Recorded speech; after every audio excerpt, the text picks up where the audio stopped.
ഇന്ത്യയിലെ മീഡിയ, അതായത് മോദി മീഡിയ അയാളെ പ്രൊവോക്ക് ചെയ്തു, അമേരിക്കക്കാരനെ പ്രൊവോക്ക് ചെയ്തു. അതാണ് ഇതിൻ്റെ പ്രധാനപ്പെട്ട കാരണം. എന്ത് പ്രൊവോക്ക് ചെയ്തു?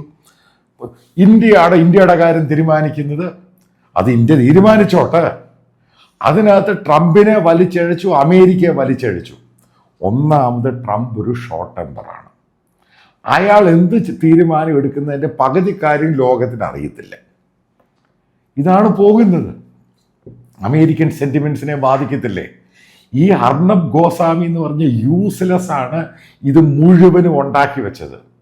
അതിനെ സപ്പോർട്ട് ചെയ്തും ഇന്ത്യയിലെ മറ്റ് മീഡിയയും അവർക്ക് TRPയും റേറ്റിങ്ങും സോഷ്യൽ മീഡിയയിൽ വളരാൻ, അതും അമേരിക്കൻ പ്ലാറ്റ്ഫോമിൽ വെച്ചങ്ങ് അനത്തിക്കൊടുത്തു.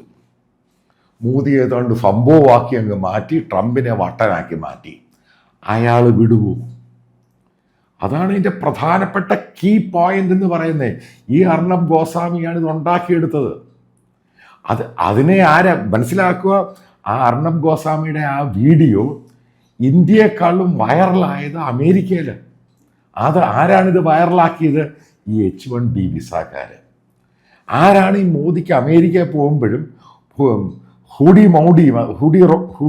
ഹൂസ്റ്റണിൽ നടന്ന ഹൗഡി മോദി, അതേപോലെ മാഡിസൺ സ്ക്വയറിലും ഈ സംഭവങ്ങളൊക്കെ നടന്നപ്പം ഇത്രയും പേര് പോയത് ഈ H1B വിസാക്കാരാണ്.